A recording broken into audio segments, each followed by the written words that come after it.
안녕하세요. 정말 황당하게 파혼한 30대 초반의 여자입니다.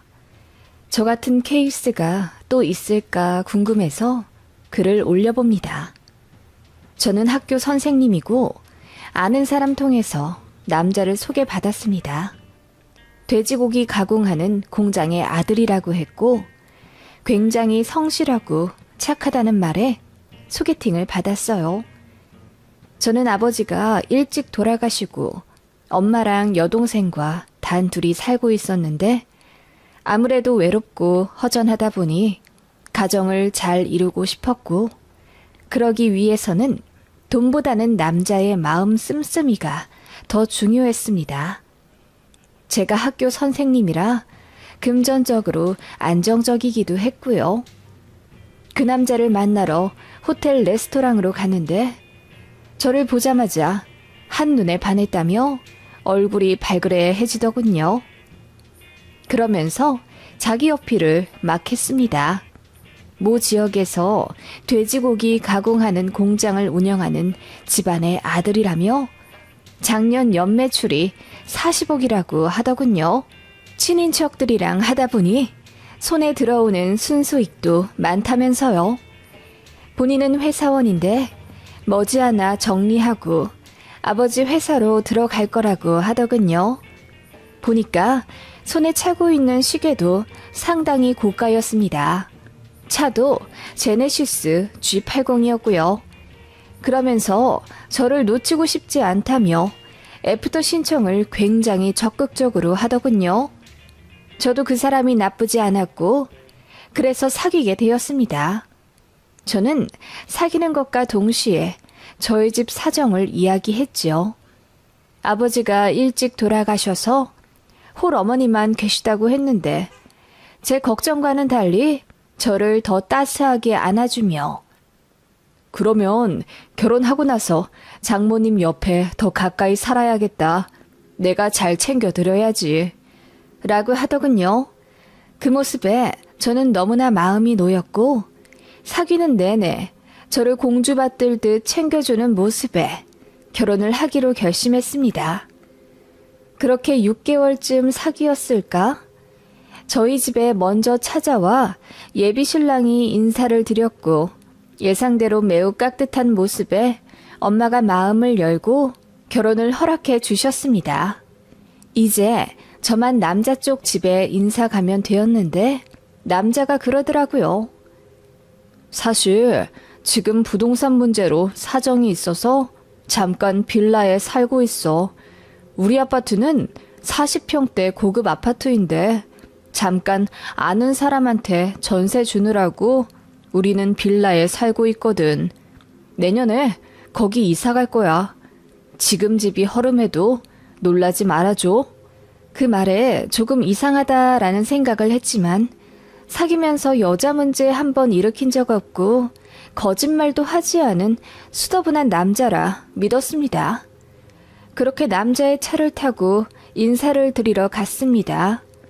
모 지역의 시내를 한참 지나 산비탈까지 오르고 꼬불꼬불 허름한 빌라로 조악한 동네에 다다랐어요. 3층짜리 벽돌조차 바래버린 빌라 앞에 세운 예비 신랑이 여기는 임시로 살고 있는 곳이라며 저를 계속 안심시키려 하더군요. 조금 불안은 했지만 들어갔습니다. 가니까 어머님만 계셨어요. 제가 깍듯이 인사를 드리자 예비 시어머니는 그래, 이야기 잘 들었다. 우리 아들이랑 결혼을 하고 싶다고? 선생님이라던데 한 달에 얼마 버니? 라고 다짜고짜 돈 이야기부터 하시더라고요. 너무 놀라서 제가 얼어붙자 남친이 허허 웃으며 전에 사귀던 여자친구들이 다 백수였고 자기네 공장 상속에만 혈안이 되어 있어서 결국 다 헤어졌다고 하더군요. 우리 엄마가 내 전 여친들한테 너무 대어서 이런 이야기를 하시는 거야. 아, 엄마, 이 사람은 그럴 리 없다고 내가 말했잖아. 얼마나 착한 여자라고. 남자는 그렇게 이야기하며 제 앞에서 본인 엄마를 나무라더군요. 그러자 예비 시어머니는 뭔가 할 말이 있는 듯 했지만 꾹 참는 느낌이 들었고요. 그렇게 어머님한테 인사를 드렸고 공장에 계시다는 아버님께 찾아갔습니다. 예비시댁 근처였어요. 남친 차를 타고 가서 공장에 들어섰는데 너무 놀랐습니다. 공장 부지가 엄청 크더라고요. 돼지고기 가공하는 곳이라고 해서 작은 컨테이너 정도로 생각했는데 1000평은 좋게 되어 보이고 사무실도 따로 좋게 되어 있는 곳이었습니다. 예비신랑이 아빠 하고 부르자 공장 내부에서 한 중년이 나왔습니다. 그분은 저를 보자마자 환하게 웃으며 네가 우리 며느리 될 아이구나. 와주어서 고맙구나. 라고 맞아주셨죠. 그렇게 사무실에 들어갔고 예비 시부는 자연스럽게 저에게 커피를 타주겠다며 탕비실로 가시더라고요. 그리고 대표 자리 앞에 있는 소파에 앉으라며 안내해 주셨습니다. 제가 회사 운영하기 힘드시지 않냐고 하니 뭔가 당황스러운 듯 웃으시더라고요.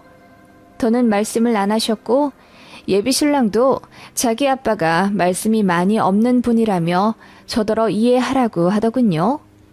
무언가 못 믿어온 부분이 많았지만 대표 자리에 있는 명패도 예비 시부 이름이었고 또 예비 시부도 자연스럽게 대표 자리에 가서 핸드폰을 충전하는 등 명백한 공장 사장 같은 모습을 보였기에 더 의심하진 않았습니다.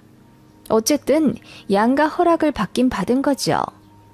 그렇게 결혼을 본격적으로 준비하려 하는데 예비 신랑이 본인은 현금을 갖고 있는 게 없고 부모님으로부터 아파트를 한 채 물려받은 게 있으니 거기서 신혼생활을 하는 게 어떻냐고 하더군요. 그런데 그곳이 제가 근무하는 곳에서 굉장히 많이 떨어진 지역이었습니다. 차로 1시간 30분 정도라면 출퇴근을 생각해 볼 수도 있지만 2시간도 넘게 떨어진 곳이라 제가 그건 안 될 것 같다고 했죠. 그랬더니 지금 팔면 너무 손해라며 난감해 하더라고요. 그래서 대출을 먼저 받고 제가 가진 돈을 합쳐서 신혼집을 마련하면 되지 않겠냐고 하니 자기는 보수적이라 대출을 안 받는다고 하더군요. 자기네 집이 승승장구하게 된 이유도 대출 하나 없이 올 현금으로 이뤄내서 그런 거라며 입에 침이 튀도록 설명을 하더군요. 여하튼 예비 신랑은 대출은 못 받겠고 일단 제가 가진 돈으로 신혼집을 전세로라도 마련해서 들어가 보자고 하더군요. 자기가 가전 가구는 다 해올 것이고 결혼하고 나면 자기가 가진 아파트 명의를 저한테 돌려주겠다는 약속도 하더라고요. 그 아파트는 시세 12억짜리였습니다. 저는 현금으로 2억 있었고 소나타 한 대가 있었어요. 게다가 결혼하면 엄마가 돈을 2천만 원 해주신다고 했고요. 그런데 제 돈으로 전세 계약을 하면 굳이 엄마에게 그 돈을 받을 이유가 없어 보였습니다. 그래서 예비 신랑에게도 친정 지원을 없을 거라고 했더니 뭔가 아쉬워하는 느낌이었습니다. 그때부터 조금씩 뭔가 이 결혼에 대한 찝찝함이 들기 시작했던 것 같아요. 남자는 너무 괜찮고 저를 많이 사랑해주긴 하는데 금전적으로 뭐 하나 딱 부러지게 확실한 게 없으니 짜증도 났고요. 제 마음을 꿰뚫기라도 하듯 남자가 갑자기 저에게 차를 바꾸자고 하더군요. 작년에 산 제네시스를 제가 타게 해주겠다며 결혼하면 아예 바꿔 타자고 하더라고요. 그리고 저에게 300만 원 상당의 시계도 사주었습니다. 당장 현금 융통할 방법이 없어서 미안하다며 눈물까지 흘렸어요. 그런 모습에 저도 무언가 홀린 것 같긴 합니다. 이제와 반성하고 제가 왜 그랬는지 이해가 안 가네요.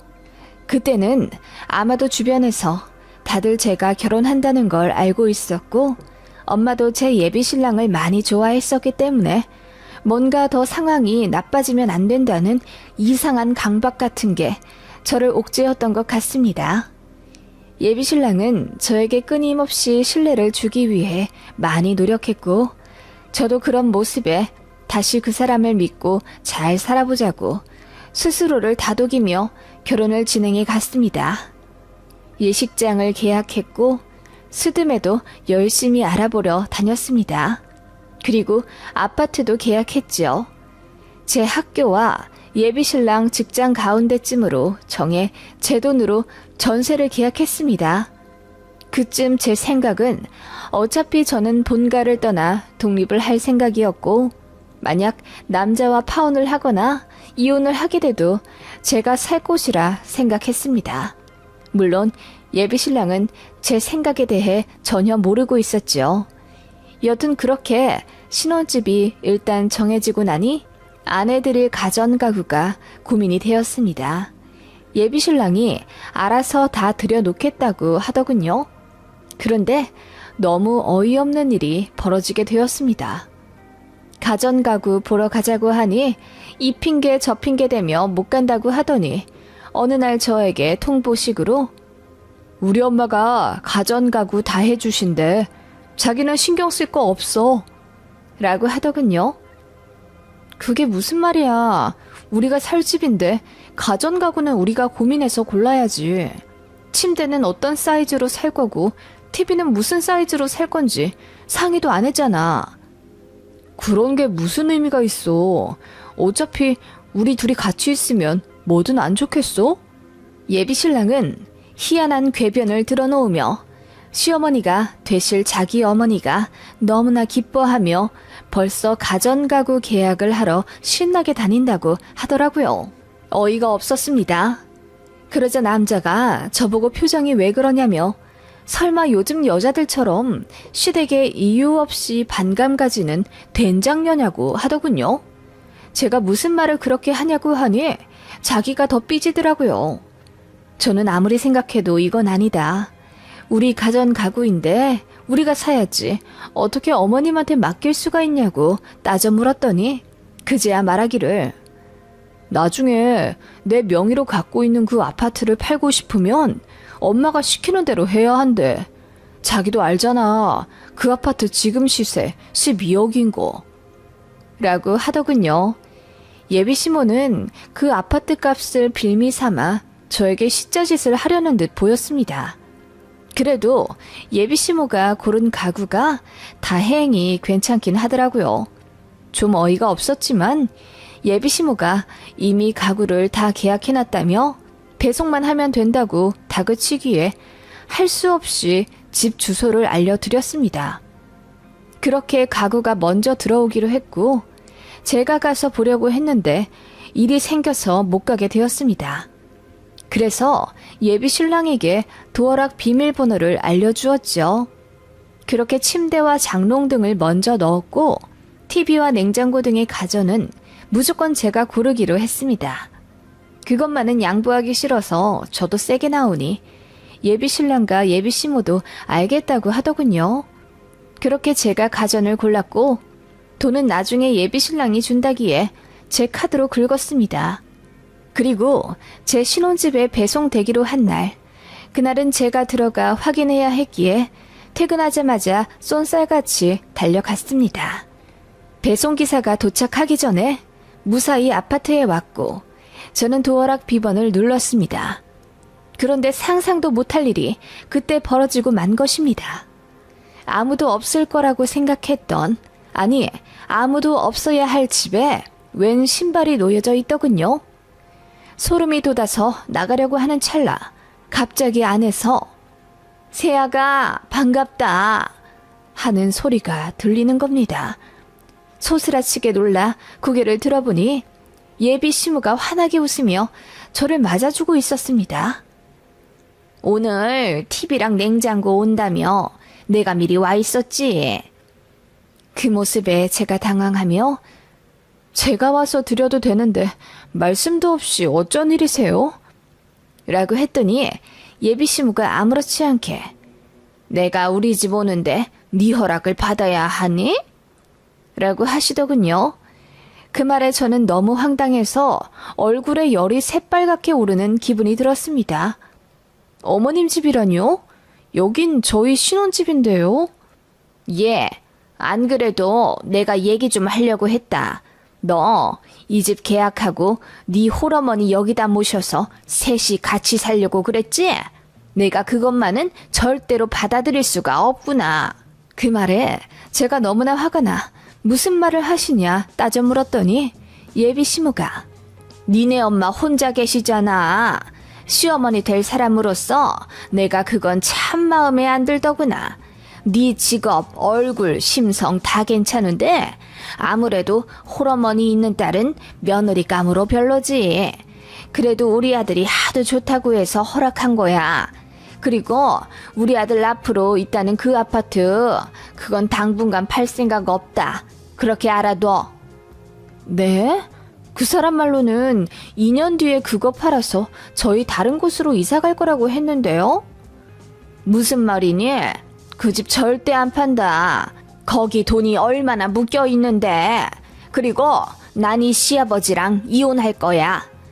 그 말에 제가 솟아치게 놀라니 예비 시부가 이야기 못 들었냐며 딴청 부리시더군요. 예비 시부는 그 공장의 대표가 아니었습니다. 그 공장의 대표는 예비 시모의 여동생의 남편, 즉 시 이모부의 것이었습니다. 그런데 법적으로 문제가 생겨 예비 시부가 사장인 척 하는 거라고 하더군요. 저는 너무 열이 받아 예비 시모에게 혼란스러우니 나가달라고 했습니다. 그랬더니 저더러 예의가 없다며 소리를 고래고래 지르더군요. 그 자리에서 예비 신랑에게 전화를 걸어 자초우지종 이야기하고 대체 이게 무슨 일이냐고 따져 물었더니 당황해서 아무 말도 못하더라고요. 그렇게 도망치듯 밖으로 나와 펑펑 울면서 여기저기 전화해 모든 사실을 알아냈죠. 그 결과 정말 충격적인 사실이 밝혀졌습니다. 예비시댁은 빚이 20억도 넘게 있다더군요. 아니, 엄밀히 말하면 예비시댁과 시이모네와 공통으로 빚이 있었습니다. 그리고 제 예비신랑에게 상속받을 아파트로 담보대출을 어마어마하게 받았나 보더라고요. 예비신랑의 차와 국가의 명품들도 전부 그 아파트를 담보로 대출받아 산 것 같고요. 한마디로 깡통이었고 팔래야 팔 수도 없던 겁니다. 공장도 대출로 돌아가고 있었고 부도 직전이었으며 그거 막느라고 갖고 있던 아파트도 넘기고 허름한 빌라에서 살고 있었던 겁니다. 제가 모든 사실을 알아내고 너무 열이 받아 주선자에게 이야기하여 화를 내니 자기도 몰랐다며 어쩔 줄 몰라 하더라고요. 저는 예비 신랑에게 혼인 빙자죄로 고소하겠다고 소리를 질렀습니다. 그랬더니 전에 알던 그 착한 모습은 온데간데 없이 저에게 오히려 소리를 치며 네가 바보같이 속았던 거잖아 라고 하더라고요. 저는 모든 사실을 엄마에게 말씀드렸습니다. 가슴은 찢어질 것 같았지만 저도 제대로 속았다는 생각에 분해서 어쩔 줄을 모르겠더라고요. 엄마도 너무 화가 난다며 외삼촌들을 불렀습니다. 저희 외삼촌들은 씨름과 유도를 오랫동안 했던 운동 선수들이에요. 저도 유전적으로 그러한 체질을 물려받았는지 한등치 하고요. 엄마도 마찬가지입니다. 그렇게 저희 가족은 바로 제 아파트로 쳐들어갔습니다. 뻔뻔하게도 예비 시모가 아직도 안 가고 고상하게 앉아서 차를 처마시더라고요. 저희 엄마가 소리를 치며 사기꾼 같으니라고 어디서 굴러먹다 들어온 게 우리 귀한 딸을 등쳐먹으려 들어? 뭐? 홀 친정엄마가 있어서 결혼을 허락 안 하려고 했다고? 당신 같은 애미는 정상이고 라고 했더니 예비 시무가 얼굴이 시퍼래지며 바로 자기 아들한테 전화를 걸더군요. 10분도 안 되어 예비 신랑이 왔고 상황 파악을 못했는지 마구 날뛰며 결혼할 사이에 치사하게 군다고 난리더군요. 바로 저희 외삼촌들이 제 앞 들어갔습니다. 조카가 결혼을 빙자로 농락당했다는 사실에 더 열받은 외삼촌들은 제 예비 신랑을 용서하지 않았죠. 팔이고 다리고 머리고 흠씬 두들겨 패주었고 그런 아들을 맡겠다고 예비 시모가 울면서 달려들자 저희 엄마가 바로 밀어버렸습니다. 그렇게 나자빠진 예비 시모를 저희 엄마가 축구공 차듯이 날려버렸습니다. 그야말로 난장판이었죠. 처음엔 저희에게 맞고 나서 고소를 하겠다느니 뭐니 울면서 뭐라 했지만 저희 엄마가 손 한번 들어올리니 깨갱하더군요. 결국 그 사기꾼 같은 모자는 다신 제 앞에 나타나지 않겠다는 각서를 쓰고 코피 철철 흘리며 새벽에 택시 타고 도망갔습니다. 저는 그걸로는 부족하다고 생각하여 예비신랑, 아니 전 남친의 회사에 전화를 걸어 막무가내로 이 사람 저 사람과 통화해 제가 겪은 일을 모두 말했습니다. 소문 내달라고 부탁도 했고요. 결국 그 인간 한 달도 안 돼요. 무슨 일인지 잘렸다더군요. 그렇게 참으로 어이없게 파혼했습니다. 저도 나이가 많다는 이유로 또 가정을 빨리 꾸리고 싶다는 이유로 하나만 보고 둘은 보지 않았던 어리석음을 가슴 깊이 반성했습니다. 믿고 싶은 것만 믿었던 제 불찰이라고 생각합니다. 저도 나름대로 똑 부러진다고 소리 들었는데 결혼 앞두고 정말 사람이 뭐에 씌이긴 하나 보네요. 그래도 너무 늦지 않게 파혼해서 다행이라고 생각합니다. 그리고 그렇게라도 패주고 끝내서 속이 시원하고요. 그 집은 찜찜하여 바로 다른 이에게 전전세 주었습니다. 전 예비시무가 넣은 가구는 다 팔았고요. 정말 황당하지 않나요? 어떻게 이런 일이 다 있는지 어이가 없을 뿐입니다.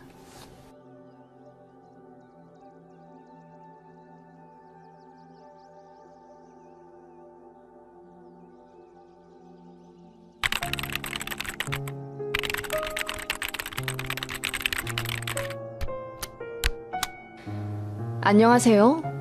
참 어이없게 파혼한 20대 후반의 직장인입니다. 세상에 이런 우연이 있나 싶다가도 인연이 아니라면 그 자리에서 내쳐야 하는 결단력도 있어야 한다는 것을 이번 기회에 뼈저리게 느꼈습니다. 그리고 아무리 사랑하는 남자더라도 역시 저는 우리 엄마가 1순위라는 것을 알게 되었습니다. 저에겐 결혼할 사람이 있었어요. 2년 반 정도 연애를 했고 사귀는 과정에서 단 한 번도 싸움이 없었을 정도로 가치관이나 성격도 잘 맞았던 사람입니다. 변덕을 부리는 저와는 다르게 참 온화하던 남자였어요. 단점이 있다면 학벌과 직장이 저보다 별로라는 것이었지요. 저는 서울에 있는 나름 유명한 대학교를 졸업해 대기업에 입사했고 결혼할 사람은 수도권 4년제 나와 중견기업 영업직으로 일하던 사람입니다. 연봉도 저보다 차이가 좀 났고 모아둔 돈도 제가 훨씬 많았어요. 그치만 서로 너무나 사랑했고 사귀면서 이 사람이랑 결혼할 것 같다는 막연한 확신 같은 게 있었습니다. 그 사람은 부모님이 이혼은 하지 않았지만 별거 하신 지 오래되었고 중학교 때부터 아버지랑 단둘이 살았다고 하더라고요. 이런 케이스는 흔치 않아서 제가 조금 의아했던 기억이 납니다. 이혼이든 별거든 보통은 엄마가 아이들을 데리고 가니까요. 이유를 자세히 말해주지 않아서 저도 더 묻지 않았지만 여튼 그 남자는 엄마를 별로 좋아하지 않아 했어요. 결혼하더라도 어머니 쪽이랑은 왕래가 별로 없을 거라고 했습니다. 미스터리한 부분들이 있었지만 그 남자의 상처겠거니 생각하고 굳이 들추려 하지 않았어요. 내가 사랑하는 사람은 이 남자니까. 당시에는 결혼할 남자만 생각했고 또 보았습니다. 그렇게 결혼 이야기가 오고 가면서 양가에 인사를 드리게 되었어요. 남친이 먼저 저희 집에 와서 공손하게 인사드리고 결혼 허락 정식으로 받았습니다. 그리고 저는 남친의 양쪽 부모님이 아닌 아버님만 뵙고 식사를 했고요. 남친 말로는 엄마가 바쁘셔서 그렇다고 했고요. 그렇게 양가 인사드리고 저희끼리 알아서 결혼 준비했습니다. 상견례 날짜도 잡긴 잡았죠. 남친 말로는 엄마가 안 오실 수도 있다고 했는데 솔직히 한 번은 뵙고 싶었습니다. 결혼식 당일날 시어머니를 보게 되면 너무 모양새가 그렇잖아요. 그래서 제가 남친한테 간곡히 부탁해서 상견례 때는 어떻게든 어머님 모시고 왔으면 좋겠다고 했습니다. 바쁘시면 우리가 어머님한테 맞출게. 그래도 상견례인데 시어머니 되실 분이 자리에 안 계신다는 게 말이 돼? 돌아가신 것도 아닌데. 그게 바쁘시기도 하고 또 나도 엄마랑 연락 안 한 지 오래되어서. 그렇다면 더욱 상견례 때 모셔야지. 그리고 우리 부모님도 궁금해하셔. 내 시어머니 되실 분이잖아. 남친은 생각이 많아 보였습니다. 그리고 며칠 뒤에 예비 시모까지 포함해서 약속 날짜를 잡자고 하더군요. 그렇게 어느 가을날 운치 있는 한식당에서 상견례를 하게 되었습니다. 저희 가족과 예비 시아버지께서 약속 시간에 딱 맞춰 자리에 앉아 있었습니다. 예비 시어머니는 차가 좀 막힌다고 제 남친에게 연락을 하셨나 보더라고요. 그래서 식사 나오기 전 10분 정도 예비 시부와 도란도란 화기애애하게 이야기를 나눴습니다.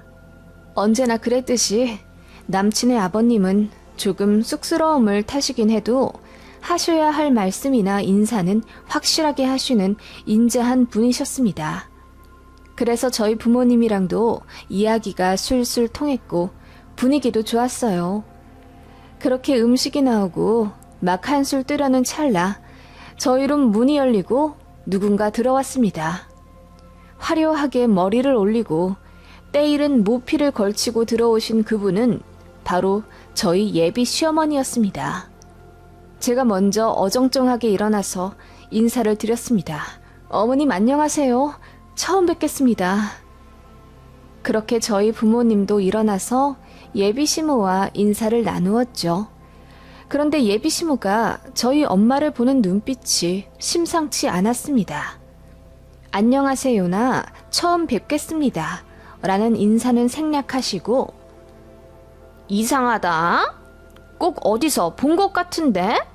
우리 어디서 본 적 있지 않아요? 라고 하시며 저희 엄마 얼굴을 뚫어지게 쳐다보시더라고요. 그 모습에 저희 엄마가 벙찐 듯 잠시 가만히 계시다가 이내 얼굴을 빨갛게 물들이시더라고요. 그 순간 예비 시모가 박수를 짝짝 치며 맞네, 맞아. 나 갈비탕집 할 때 우리 가게에서 일했던 그 아줌마네. 라며 호들갑을 떠시더라고요. 그게 상견례 첫 인사였습니다.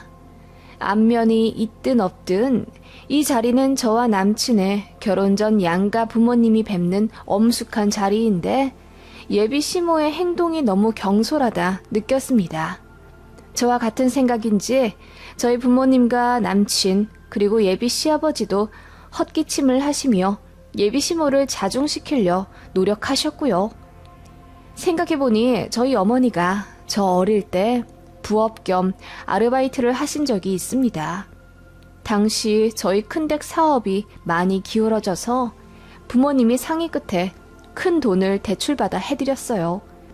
그래서 그거 갚느라고 전업주부셨던 어머니가 일을 하셨고요. 한 5년간 엄마가 정말 많이 고생하셨던 기억이 나요. 아침에 저희 남매 등교하기 전부터 나가셔서 밤늦게 들어오셨으니까요. 그때 당시에 셔틀버스 타고 공장도 나가셨고 식당 홀서빙이랑 설거지 알바도 하셨다고 들었습니다. 저희에게는 얘들아 괜찮아. 엄마도 돈 벌어보니까 쉬운 일이 아니네. 우리 아빠한테 늘 감사한 마음으로 살자. 라고 하시며 어머니 당신께서는 뒤늦게 돈 버는 게 재밌다고까지 하시며 어린 우리 남매를 다독거려 주셨네요. 저희는 그런 엄마를 위해서 더 말도 잘 듣고 야물딱지게 챙겨 생활하려 노력했고요. 그때는 학원도 못 다녀서 동생이랑 둘이 저녁에 식탁에 앉아 공부했었어요. 제가 제 동생의 선생님을 했고 저는 혼자 자습서 해설 부분 달달 외워가며 공부했었네요. 그때 당시는 동생까지 챙기느라 힘들었긴 했지만 그때 익혔던 공부 습관으로 고3 때까지 열심히 해서 좋은 대학 가게 된 겁니다. 엄마는 그 시절이 저에게 참 고맙고 미안했던 시간이라고 하세요. 여튼 엄마의 얼굴이 빨갛게 물드는 걸 보니 정말 예전에 조우하신 적이 있는 사이임에는 틀림없었어요. 제가 의아해하며 언제적이냐고 여쭤보니 엄마가 작게 속삭이며 예전에 잠깐 일했던 감자탕집 사장님이셨다고 하더라고요. 그런데 엄마는 별로 반갑지 않은 듯 보였습니다. 어떻게 보면 좀 불쾌해 보이기도 했고요. 예비 시어머니만 들떠서는 이름이 뭐였죠? 경자씨였나? 아님 경숙씨? 내가 알바하는 아줌마들 이름이랑 얼굴 하나는 잘 기억하는데 통 가물가물하네. 우리 가게에서 오래 안 일했죠? 라며 깔깔 웃기까지 하시더라고요. 엄마가 애써 웃으며 말씀하셨습니다. 네, 당시에 2개월 좀 안 되게 일했었죠. 나같이 좋은 사장 밑에서 왜 그렇게 짧게 일했어요? 오래 일하시지. 그때 설거지 하셨나? 아님 홀서빙? 키친은 내가 아무나 안 들여보내니까 요리는 안 했겠네. 그죠? 예비시모는 반말과 존대를 섞어가며 조금 무례하다 싶을 정도로 엄마에게 말을 하시더라고요. 그러자 예비 시아버지가 팔꿈치로 딱 치며 그만하라는 신호를 보내셨고요. 두 분이 같이 식사자리에 앉은 지 20년도 넘으셨다고 하더군요. 제 남친이 중학생 때 별거하기 시작했고 그 이후로 두 분이 전화통화만 가끔 할 뿐 이렇다 할 왕래도 연락도 없으셨다고 하더라고요. 그래서 그런지 예비 시부모님 두 분은 상당히 어색해 보였고요. 여튼 그렇게 첫 인사를 하였고 어쩐지 많이 불편해하는 엄마를 신경 쓰며 식사를 하게 되었습니다. 어쨌든 상견례이기에 저희 부모님과 예비 시아버지께서는 상대 자식들에 대한 칭찬을 하는 걸로 물꼬를 트셨지요. 지연이가 참 싹싹하네요. 어쩜 그렇게 예쁘고 똑똑하게 잘 키우셨을까요? 아유, 지석이만 할까요? 첫 인사자리에 한우까지 무겁게 들고 와서는 어찌나 예의 바르게 행동하던지요. 그러자 예비 신모가 말을 끊더니 나랑도 만났으면 며느리 될 사람 내가 정말 이뻐했을 텐데 그리고 아줌마 딸인 줄 알았으면 내가 더 잘해줬지. 세상에 이런 인연이 또 있나? 라고 하며 웃으시더라고요. 말끝마다 아줌마 거리니 저도 상당히 거슬렸습니다. 엄마는 그저 난감하게 웃으며 그러게요. 사장님 아들이랑 제 딸이랑 이렇게 연결이 될 줄 꿈에도 생각을 못했네요. 라고 하셨습니다. 그러자 예비 신모가 신이 나셨는지 이 말 저 말 필터링하지 않고 마구 얘기를 하기 시작하더군요. 그런데 그때 얼마 일 안 했지? 아줌마가 하던 일이 설거지였나 홀서빙이었나?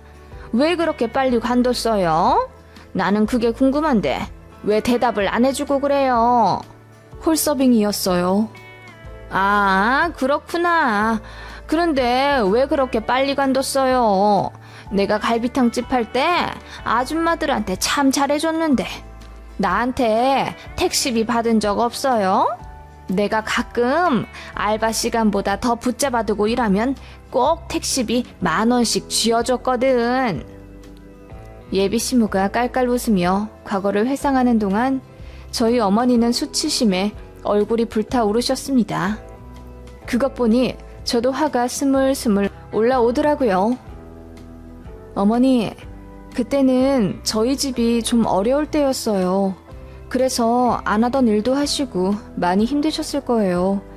그때 떠올려서 좋을 것도 없는데 다른 이야기 하시면 안 될까요? 그리고 결혼하면 사돈 뗄 사이인데 자꾸 아줌마 거리시는 건 딸 입장에서 조금... 제가 그렇게 이야기하자 예비 시모가 좀 당황한 듯 하더군요. 그러더니 아줌마, 딸을 아주 잘 키우셨네. 어쩜 이렇게 할 말을 똑 부러지게 잘해? 아, 아줌마라고 하면 안 된다고 했지? 안 싸던 따님이 똑똑하셔서 참 좋으시겠어요? 라며 비아냥 대시는 거예요. 네, 제가 딸을 아주 잘 키웠죠. 그래서 대학도 좋은 곳 가고 떡하니 대기업도 입사했잖아요. 라고 엄마가 무표정으로 이야기하자 예비 시모가 그렇네. 엄마가 갈비탕집에서 알바하는 집안 딸인데 공부는 꽤 시키셨나 봐. 라고 신경전을 벌이며 이야기하셨고 저희 엄마가 바로 받아치셨습니다. 제가 시켰나요? 알아서 한 거지. 갈비탕 집까지 하는 사장 집안 아들은 미뤄져도 공부를 못하셨나 보네요. 지금은 어째 제 딸보다도 못한 것 같으네요. 그래도 우리 딸이 참 착하고 마음이 열려 있어서 사람을 스펙으로 판단 안 해요. 그러니까 쥐석이를 데려온 거겠죠. 그 말에 예비 시모 얼굴이 허옇게 되었다가 빨갛게 되었다가 난리도 아니더군요. 그러더니 입을 떼시며 아줌마도 적응 안 되시겠어요. 알바할 땐 나한테 사모님 그러시다가 결혼하면 사부인이라고 하셔야겠네. 그냥 편하게 이전처럼 사모님이라고 불러도 돼. 라고 하며 혼자 식탁을 치며 웃는 겁니다. 저는 진짜 무슨 막장 드라마 보는 줄 알았습니다. 그 말에 제 남친이 더 안절부절 못하며 그런 얘기 그만하시라 대놓고 타박까지 했고 예비 시모도 언짢다는 듯 예비 시모를 노려보시더라고요. 그렇게 분위기가 순식간에 안 좋아졌습니다. 그렇게 되니 저도 좀 참을 걸 그랬나. 아니야, 엄마 무시하는 건 용서 못해. 라는 이런저런 생각에 마음이 복잡해지기 시작했지요. 그때 예비 시부모님이 의견을 주고받을 것이 있다며 잠깐 자리를 비우셨습니다. 예비 신랑도 쫄래쫄래 따라가더군요. 아마 두 분이 싸우실 것 같으니 말리러 간 듯 했습니다. 저는 엄마에게 엄마, 괜찮아? 시어머니 되실 분이 너무 무례하시네. 라며 달래드리다가 그만 눈물이 터져나오고 말았습니다. 엄마는 무언가 할 말이 있는 듯 지연아, 엄마가 보기에는 이 결혼... 말을 더 하시려는 찰나 예비 시부모님과 남친이 들어왔지요. 무언가 크게 싸우신 듯 두 분이 기분이 안 좋아 보였습니다. 그렇게 자리에 착석하고 나서 예비 시모는 입에 지퍼 끼운 듯 아무 말씀 안 하시더군요. 또 다른 말 실수하지 않으려 아버님이 단속하신 듯한데 이미 저희 부모님과 저는 예비 시모의 경솔한 태도로 기분이 상할 대로 상한 직후였습니다.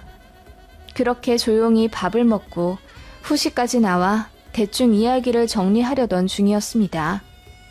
결혼을 하게 된다면 수드메나 신혼여행 등에 관한 건 일체 저희 커플이 알아서 하자고 하셨고 신혼집 구하는 것은 양가에서 성이 보이는 정도로 얼마씩 보태주자는 이야기가 나왔습니다. 예비 시부는 5천만 원 해줄 수 있다고 하시더군요. 저희 부모님께서도 흔쾌히 그러면 똑같이 5천 해주겠다 하셨습니다. 그러자 예비 시모가 끼어들며 5천이요? 이제 새 시작하는 젊은 부부인데 뭐하러 돈을 보태줘요? 그냥 자기네들끼리 알아서 살게 냅둬요. 당신은 아들 줄 돈 있으면 나한테 줘야 하지 않아? 위자료를 안 줘서 내가 이혼을 안 하고 있었는데 라며 충격 발언을 하시더라고요. 그 순간 자리가 물에 끼얹은 듯 얼어붙었습니다.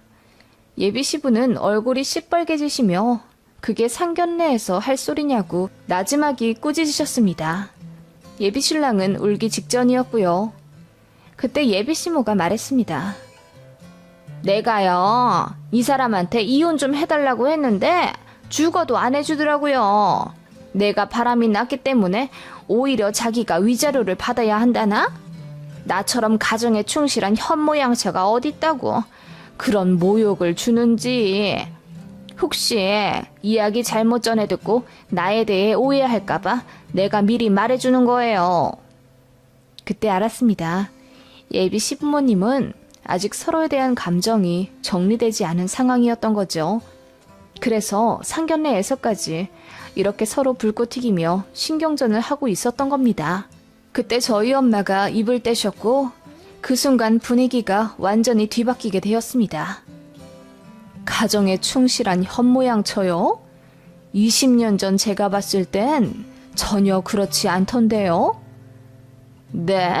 아줌마, 아니 안싸돈, 그게 무슨 말이죠? 내가 갈비탕집에서 일할 때 그 밑 사거리 인테리어 가게 사장이랑 바람 피우지 않았어요? 다른 일하는 직원들이 그러던데 그 사장 말고도 어디 구청 사무관이랑도 만나서 삼각관계라는 소문이 바다했었는데. 저희 엄마가 대추차를 홀짝이며 차분히 이야기했습니다. 그러자 예비 시모 얼굴이 그야말로 고추장처럼 시뻘개지며 갑자기 흥분하기 시작했습니다. 뭐라고요? 아니 무슨 소리를 하는 거예요? 나 그때 일밖에 몰랐는데 무슨? 그것 봐, 맞잖아. 당신 내 친구랑 바람난 거 맞았지? 갑자기 예비 시부가 벌떡 일어나며 소리를 지르셨습니다. 알고 보니 엄마가 말씀하신 그 구청 사무관이 예비 시부의 친구였던 거고, 당시에 내연관계임을 계속 의심했는데 이렇다 할 물증이 없었다고 합니다. 인테리어 가게 사장은 예비 시부도 알고 있는 사실이었던 것 같고요. 안 그래도 우리 아들 결혼만 시키면 이혼하려고 했어. 당신이 안 해주면 내가 위자료라도 주면서 갈라서려고 했다고. 당신 그 인테리어 사장이랑 바람 피웠던 증거 나한테 있어. 그건 몰랐지? 당신이 우리 아들 엄마니까 최소한의 예의는 지켜주려 했는데 그럴 필요도 없게 됐네. 지금도 다른 남자 만나고 있지? 내가 모를 것 같아? 다 증거 있어. 나 당신한테 소송 걸 거야. 예비 시부는 벼랑간 폭탄 발언을 하셨고 그 순간 그 자리가 아수라장이 되었습니다. 예비 시모는 꺼이꺼이 울면서 뭐라 소리를 치더니 저희 엄마한테 삿대질 하면서 아줌마, 나한테 1억이야? 이 자리에서 그런 얘기를 하면 어떡해? 라고 따지더군요. 그러자 저희 엄마가 일어나 고고하게 웃으며 한마디 하셨죠. 그러게요. 이 자리가 무슨 자리인 줄 알면서 나한테 아줌마 거리면 어떡해요. 상황을 잘 판단하시고 입을 놀리셔야지. 그때도 인성 개판이더니 여전하시네요. 내가 왜 일찍 관뒀냐고요? 기억 안 나세요? 당신 성격이 너무 그지 같아서 금방 관뒀습니다. 됐어요? 그리고는 제 남친을 보며 말씀하시길. 지서가, 우리 인연은 여기까지인 것 같다. 나는 이 결혼 반대할 거야. 원망할 거라면 내 딸 말고 너희 어머니를 탓하렴. 그렇게 엄마가 먼저 상견례 자리를 나가셨습니다. 저는 눈물이 그렁그렁한 채로 엄마를 따라갔지요. 우리 엄마도 절대 할 말 참지 않는 성격이라 상견례에서 그대로 다 뱉어내버리신 것 같더군요. 엄마는 제 손을 잡으며 어떤 부분은 미안하지만 제가 저런 복잡한 집안에 시집가지 않았으면 한다고 하셨습니다. 그리고 저런 엄마를 숨긴 예비 신랑도 문제가 있는 거라고 알려주셨죠. 저는 혼란스러웠지만 엄마 말씀 듣기로 했어요. 예비 신랑, 예비 시부 다 좋으신 분이지만 예비 시모가 보통 또라이 자리가 아니며 두 분이 이혼한다고 한들 저에게까지 폭탄이 떨어지지 않으리라는 보장이 없다는 걸 본능적으로 알았거든요. 남친이랑은 그냥 잘 이야기해서 헤어졌습니다. 남친이 저희 집에 찾아와 우리 엄마 앞에서 무릎 꿇고 어머니 대신 사과드린다며 울었고요. 나중에 듣고 보니 상견례 사건을 계기로 두 분이 정말 이혼 절차를 밟고 계시며 전 남친 아버지가 부인을 상대로 위자료 3천만 원 걸고 먼저 소송 거셨다고 하더라고요. 그런데 생각보다 전 남친의 어머니가 바람 피운 증거들이 많아 결국 승소할 것 같다고 하네요. 그냥 묻어두려고 하셨던 모양인데 저희 엄마가 상견례에서 했던 말을 듣고 더 분노하셔서 결국 다 뒤집어 엎으신 것 같더라고요. 전 남친 어머니는 입 한 번 잘못 놀렸다가 제대로 부메랑 맞았고요. 나중에 알기로는 전 남친이 어머니랑 완전히 절연하였다고 하더군요. 하긴 제가 전 남친이어도 어머니에게 많이 실망했을 것 같아요. 어머니 때문에 파혼까지 했으니 말입니다. 아무튼 저는 그렇게 다 끝나버렸네요. 지금은 마음 정리 다 되었지만 당신은 참 혼란스럽고 힘들었어요. 엄마 아니었으면 아무것도 모르고 지옥불에 들어갔을 텐데 그 자리에서 참지 않아주신 내 어머니에게 참 감사합니다.